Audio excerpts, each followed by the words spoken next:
Kan sel ton kan sel mai tone Jerusalem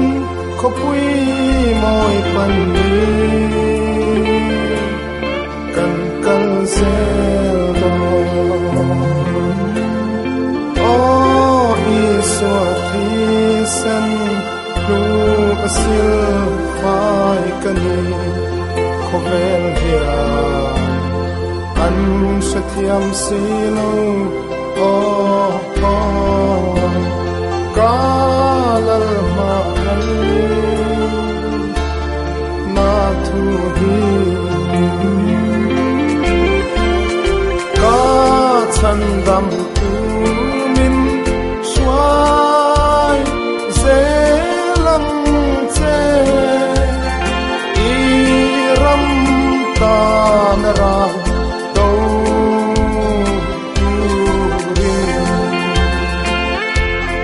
min siam tharin min din har zero gei ma chakna chwa o kakal thia lo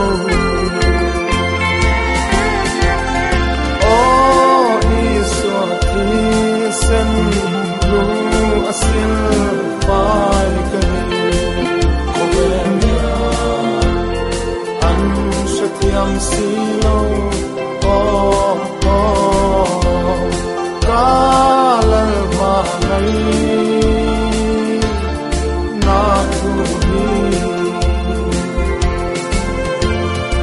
I rong bol hai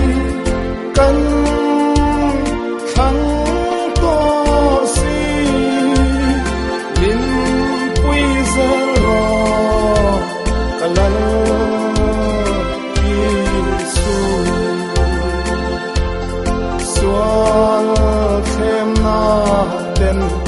Min chi wai le chi Isu min shuai ro min shuai se ro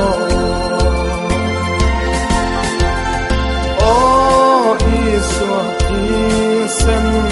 lu asil pai kani Khovel Sathiam silo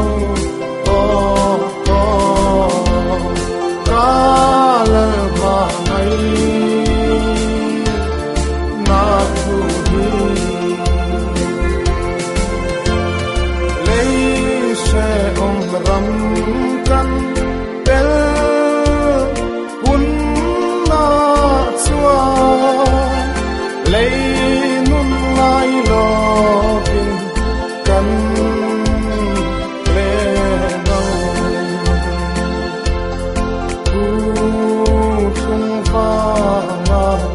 kan to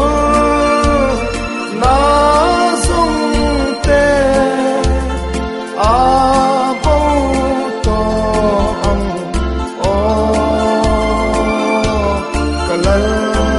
kya la chwa Isu thi sen lu asil pai kani Khovel an sathiam silo kalal ma nai na thu hi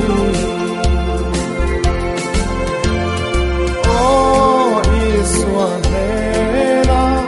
lau ho thuai ru Khovel hia ama mai lo che